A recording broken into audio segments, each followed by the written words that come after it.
Tactical Mortgage Solutions, and this is part two of finishing your year off strong for 2025. Thank you for all your feedback. The previous video, I had quite a few people say they have found business and reached out to their clients to ideally place them in a better financial situation before rates drop more and the penalties go up. And there are plenty of options out there to help your clients. A lot of this just could be a touch, like just a basis of, hey, I'm reaching out to let you know that, I'm watching your mortgage for you. Here's how we sit today. There may be no validity in basically refinancing their mortgage, but at least it's a reach out to touch base. So in this one here, what I'm going to do is last one I talked about 3-year fixed. Now, there's a pocket of maturity dates that are going to come up for 5-year fixed terms, Q3 2028 and Q1 2029, depending on whether it's a monoline or a bank lender and that sort of thing. So these penalties will range from 3 months of interest to IRD.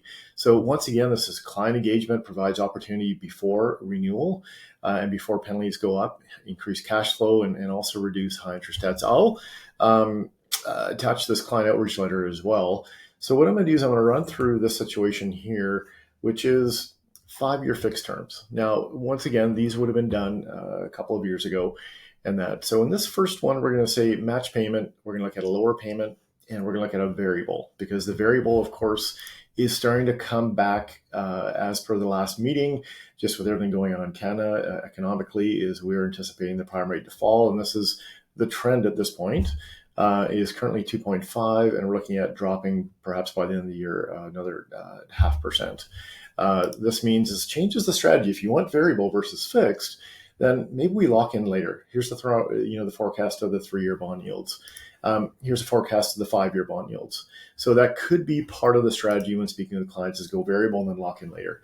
So I'll just show you a couple quick examples here. This is a monoline lender in this case here. And what I'm using is, here's the penalty calculations we have, and I'm just going to use the monoline. 5 years, we don't know what this is. This is likely going to be uninsurable. 35 months remaining in the term, 4.79%. $500,000 remaining in the balance, and the monthly payments are about $30.50. So you see here the IRD is a little bit higher, so we choose the IRD. We can go down now and show this client, if we took a 25-year amortization, and let's just use Scotiabank as an example.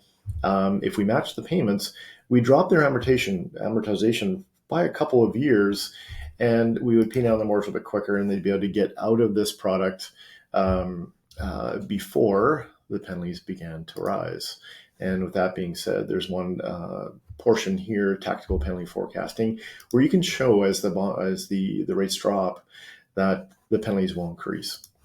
Now, option number 2, if this person wants lower payments, then we can do the same thing here. In this case here, is we can drop their payments, but of course, in this case, this rate would be higher, and maybe they lose some funds. It's red in this case, so they're not, it's not making sense. However, just a reach out may show that maybe they have debts. Okay, so maybe they have a credit card. They need lower payments. Maybe they need to lower some other items as well, some unsecured debt. So we go 19%.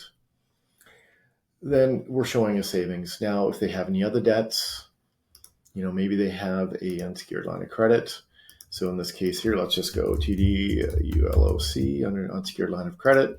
Maybe that's 15, and maybe this is 7.5. So you can quickly analyze a client situation to see if there's any merit in doing this. Now, the last option here, which is variable and lower payment. Now, in this case, what you can see here is the value is much more when looking at a variable. So in this case here, what I've done is we've added the penalty on. And what we've done here is we've done a prime rate decrease. So in this section here, what we can do is I've accounted for a prime rate decrease. I've tried to be more conservative in this, is 0.25% in December, another 0.25 point drop in March. And I've also allowed for January increase in 2027 and another increase in April 2027. I want to be more conservative in this approach. So in that case there, we're still looking at, from now over 35 months, a savings of $3,400. But do they have any debts? Do they have anything that anything further we can help them with? In here, we can also show them, because it's an ARM, is that as the rates fall, then their payments will fall as well. So this is more of like a visual way to show people your strategy and that. And as the rates go down and as the rates go up, we want to be conservative on this stuff and talk people through. But that is just a quick update. I hope this helps you out. If you have any questions or like to do a demo, please feel free to reach out to me, Russ at TMS. Thanks. Have a great afternoon. Bye for now.